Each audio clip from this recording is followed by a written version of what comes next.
Hello everyone, welcome to the Economia. This is Ranjit Kushwaha and आज हम पढ़ेंगे part third class 12 chapter number 5 banking. Okay, तो last class में हम लोगों ने क्या पढ़ा था बच्चों? लास्ट क्लास में हम लोगों ने पढ़ा था बैंकिंग के बारे में, मॉनेटरी पॉलिसी, और कौन सा इंस्ट्रूमेंट था बच्चों? हमारा जो इंस्ट्रूमेंट था उसका नाम था क्वांटिटेटिव इंस्ट्रूमेंट्स। ओके, आज हम पढ़ेंगे उसी का सेकंड पार्ट यानी बी पार्ट मॉनेटरी पॉलिसी का, जिसका नाम है क्वालिटेटिव इंस्ट्रूमेंट। तो आइए देखते हैं क्वालिटेटिव इंस्ट्रूमेंट्स क्या होते हैं। तो देखिए, फर्स्ट है हमारा क्वालिटेटिव इंस्ट्रूमेंट्स में मार्जिन रिक्वायरमेंट।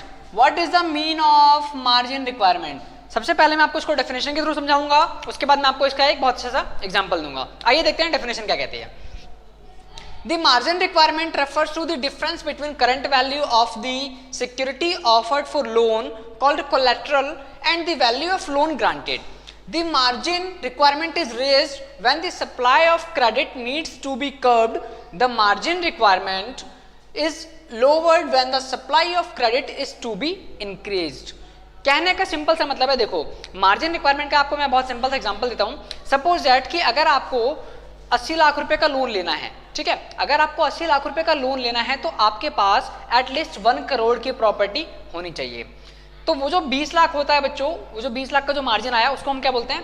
Margin requirement. और कभी भी अगर बैंक आपको, कमर्शियल बैंक आपको लोन देगी तो वो लोन आपको तभी देगी जब वो आपसे कुछ कोलेट्रल रखेगी। कोलेट्रल को हम लोग हिंदी में बोलते हैं कोई चीज गिरवी रख देना। जैसे पहले के जमाने में क्या करते थे, घरों के कागज जो होते हैं उसको, जब हम कोई जमींदार सिस्टम, जब हमारा जो जमींदारी सिस्टम चलता था तो जमींदारी सिस्टम में हम लोग क्या करते थे कि अपने जमीन के कागजात को गिरवी रख के लोन पे पैसे लिया करते थे। वो हो गया एक अनऑफिशियल तरीका। लेकिन आज के टाइम पे ऑफिशियल तरीके हैं। बैंक कहती है कि आप हमें अपने घर के कागज दो या कुछ भी लीगल चीज दो और वो कोलेट्रल होनी चाहिए, और जितना आप लोन लोगे एटलीस्ट उसके इक्वल अमाउंट की होनी चाहिए या उससे ज्यादा की होनी चाहिए। इसी रिक्वायरमेंट को क्या बोलते हैं? Margin requirement. If you want to take 80 lakhs loan then you have to your own property is to be at least 1 crore rupees. Okay, it means कि अगर आपको 80 लाख का लोन लेना है तो आपके पास 1 करोड़ की प्रॉपर्टी होनी चाहिए। तो वो जो 20 लाख होता है वो होता है मार्जिन रिक्वायरमेंट। कोलेट्रल मनी इसलिए रखी जाती है, सपोज दैट आपने लोन लिया और आप क्या हो गए, फरार हो गए, तो जो कोलेट्रल होगा आपके पास, तो अगर कोई बंदा कोलेट्रल देगा या बैंक अपने पास कोलेट्रल रखेगी तो वो पैसा क्या है, उसका सेफ है और वो बंदा लेके नहीं भागेगा। इसके बहुत सारे एग्जांपल्स हैं, पर्टिकुलर नाम नहीं ले सकता हूं मैं, जैसे कि किंगफिशर का मालिक हो गया हमारा विजय माल्या, ठीक है। इससे अच्छा आपको और कोई एग्जाम्पल नहीं है मेरे पास देने के लिए, ठीक है। The next one is the rationing of credit. अब रेशनिंग ऑफ क्रेडिट बताने से पहले इसमें एक चीज छूट गई, वो मैं बता देता हूं। देखिए वो क्या है, जो मार्जिन रिक्वायरमेंट है वो बढ़ जाती है कब? जब सप्लाई ऑफ क्रेडिट जो है उसे हम कर्ब कर देते हैं, यानी कि कम कर देते हैं। जब हम क्रेडिट की सप्लाई कम कर देते हैं तो क्या होता है, मार्जिन रिक्वायरमेंट बढ़ जाती है। लेकिन जब हम सप्लाई ज्यादा कर देते हैं तो मार्जिन रिक्वायरमेंट क्या होती है, कम हो जाती है। और इसी के थ्रू इन्फ्लेशन, डिफ्लेशन या सप्लाई को कंट्रोल किया जाता है, जो कि हमारा मेन टॉपिक है, control of money supply by the RBI, है ना।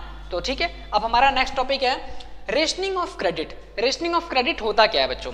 देखो रेशनिंग ऑफ क्रेडिट क्या होता है, देखिए, it refers to the fixation of credit quotas from different business activities.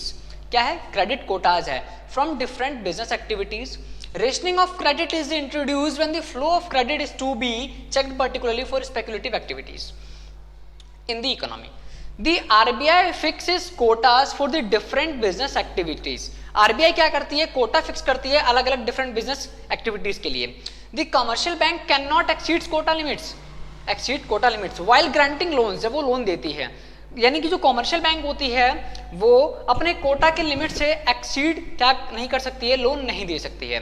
जैसे कि आरबीआई ने क्या ऐसे एक प्रॉपर गाइडलाइन दी हुई है कि आप इतने से ज्यादा पे क्या कर सकते हो, लोन नहीं दे सकते, या उससे ज्यादा आप मनी क्रेडिट क्रिएशन नहीं कर सकते। तो वो उसको क्या है, कॉमर्शियल बैंक को फॉलो अप करना पड़ेगा, because RBI is the director, okay, और इज एन एपेक्स बैंक जो क्या करता है, सबको सुपरवाइज करता है। And this restrict supply of credit in the economy. और ये क्या करता है कि इकोनॉमी में सप्लाई जो होती है, सप्लाई की जो क्रेडिट होती है उसको रिस्ट्रिक्ट करता है ताकि इन्फ्लेशन क्या हो सके, कम हो सके। अगर महंगाई कम करनी है तो सप्लाई को क्या करना पड़ेगा, रोकना पड़ेगा। और ऑन द अदर हैंड अगर उस चीज को बढ़ाना है तो हम क्या करेंगे, सप्लाई को बढ़ा देंगे। सिंपल सा एग्जांपल है, डिमांड कम है सप्लाई ज्यादा है तो चीजें क्या होती जाएंगी, सस्ती।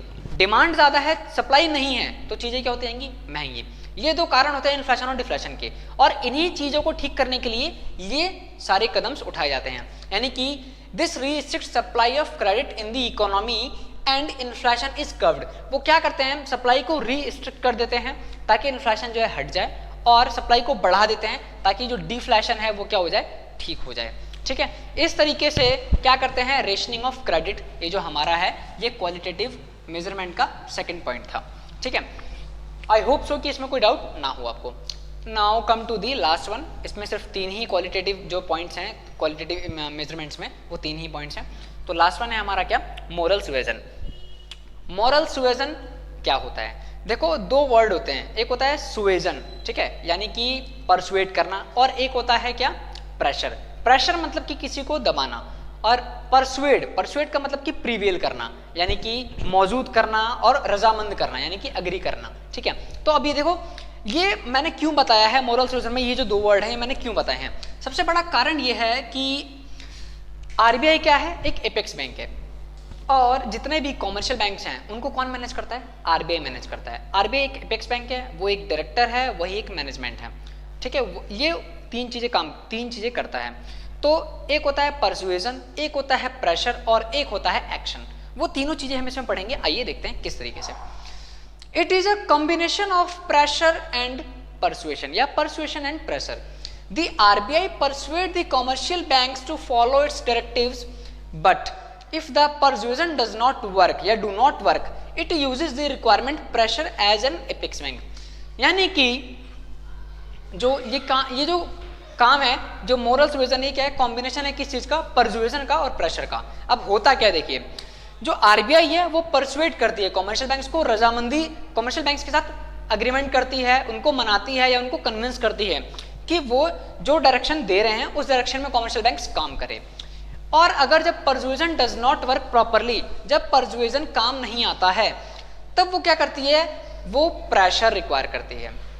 एज एन एपेक्स बैंक, एक एपेक्स बैंक होने के नाते, एक आरबीआई होने के नाते, एक सेंट्रल बैंक होने के नाते, वो क्या करते हैं, प्रेशर डालते हैं किस पे, कॉमर्शियल बैंक्स पे। ठीक है, क्योंकि वो कंट्री की एक एपेक्स बैंक है तो वो प्रेशर डाल सकती है। और if pressure also does not work, लेकिन अगर प्रेशर भी काम नहीं करता है तो वो क्या करेंगे, तो देखिए, RBI can use direct action. RBI क्या कर सकती है, डायरेक्ट एक्शन ले सकती है, और क्या कर सकती है, direct action which includes derecognisation of the concern bank. यानी कि उस बैंक में जो भी समस्या चल रही है वो डायरेक्ट एक्शन लेकर के उस चीज को क्या करेगी, सॉल्व करेगी, या उस पर जो भी एक्शन लेकर के जो भी उसके काम होंगे, जब जो भी उसका प्रोसेस होगा, उस प्रोसेस को आरबीआई क्या करती है, वर्क डन में लाती है, प्रोसेस में लाती है और काम करती है।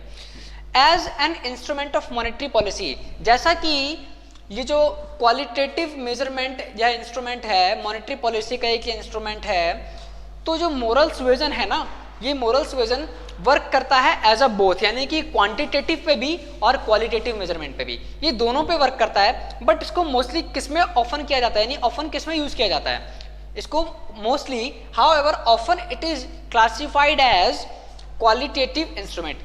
ये ऑफनली क्या है, कहाँ क्लासिफाइड होता है, क्वालिटेटिव इंस्ट्रूमेंट में, बिकॉज जो क्वांटिटेटिव है उसमें हमने ऑलरेडी बहुत सारी चीजें पढ़ ली थी, और जब वो सारी चीजें काम नहीं आती हैं तो एट लास्ट में जो एक्शन लास्ट में लिया जाए वो क्वालिटेटिव कहलाता है। ऑब्वियसली पहले हमने क्या पढ़ा, क्वांटिटेटिव पढ़ा, आफ्टर दैट हमने क्वालिटेटिव पढ़ा।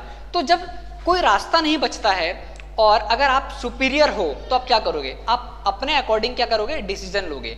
फॉर एग्जांपल के तौर पे कि कोई भी एक कंपनी चल रही है, उस कंपनी में जो भी मैनेजमेंट वगैरह सब कुछ हो रहा है वो किसी से हैंडल आउट नहीं हो रहा है, तो उसे कौन हैंडल कर सकता है, या तो सीईओ या कंपनी का फाउंडर। तो ये एक उस तरीके से ही वर्क करता है। RBI is the CEO and RBI is the founder of all other commercial banks, क्योंकि वो क्या करता है, सबको मैनेज करता है, वो सुपरवाइजर है, ठीक है, वो डायरेक्ट करता है, वही एक एपेक्स बैंक है, वही सारी चीज़ों को मैनेज करता है, नोट इशू करना वगैरह, जो भी हमने लास्ट चैप्टर में पढ़ा था और जो भी हम इस चैप्टर में पढ़ते आ रहे हैं पिछले 2 पार्ट्स में, ठीक है। तो इस तरीके से जो है क्वालिटेटिव मेजरमेंट काम करते हैं। उसमें ये 3 इंपॉर्टेंट पॉइंट्स होते हैं, margin requirement, rationing of credit, moral सुएजन।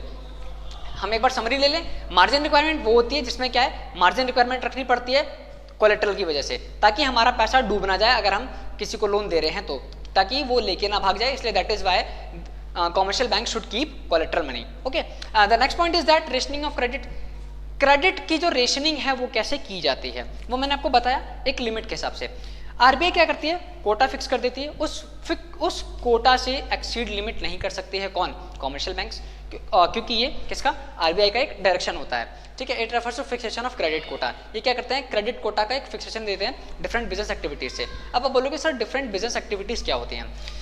देखो डिफरेंट बिजनेस एक्टिविटीज ये ना एक बहुत वास्ट लेवल पे होता है। जैसे कि आपको एक छोटा सा टॉपिक समझाता हूँ। छोटा सा टॉपिक सिंपल सा मतलब ये है कि देखो अगर गवर्नमेंट लोन दे रही है तो वहाँ पे कोटा अलग होता है, जैसे कि बैंक रेट अलग होता है। जैसे आप एफडी कराओगे तो वहाँ पे आपको इंटरेस्ट अलग मिलेगा, ठीक है। आप नॉर्मल बैंक अकाउंट में पैसा रखोगे तो वहाँ पे इंटरेस्ट रेट आपका अलग होता है।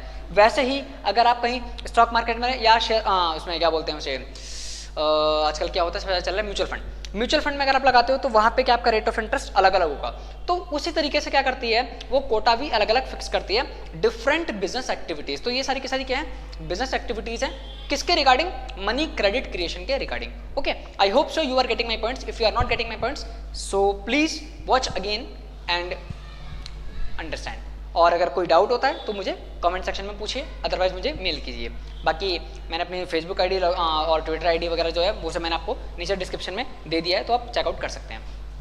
नेक्स्ट हमारा मोरल सुएजन मैंने बता दिया, एज एन एपेक्स बैंक के तौर पे काम करती है। जब कोई चीज़ हैंडल आउट नहीं हो पाती है तो उस चीज़ को हैंडल कौन करता है, आरबीआई करती है। जब वो हर तरीके से कोशिश करके नहीं हो पाता है देन वो क्या करते हैं, देन वो as an apex bank proper order देके काम करते हैं। तो बच्चों ये था आज का टॉपिक और आज का ये वीडियो। इस वीडियो में मैं आज की वीडियो में मैं इतना ही खत्म करता हूं। बाकी मैं मिलूंगा आपको नेक्स्ट वीडियो में, जिसमें मैं आपको पढ़ाऊंगा कि कॉमर्शियल बैंक कैसे मनी क्रेडिट क्रिएट करती है, कैसे वो पैसा कमाती है, कैसे वो पैसा बनाती है और कैसे उसी पैसे से वो क्या अपनी इनकम को जनरेट करती है। तो यहां तक हमने जो पढ़ा वो क्या था, मेजरमेंट कैसे कंट्रोल किया जाता है मनी सप्लाई का, ठीक है। ये हमने पढ़ा था इस टॉपिक में, जिसमें दो मॉनेटरी पॉलिसी के दो इंपॉर्टेंट टर्म्स थे, एक क्वांटिटेटिव और एक क्वालिटेटिव।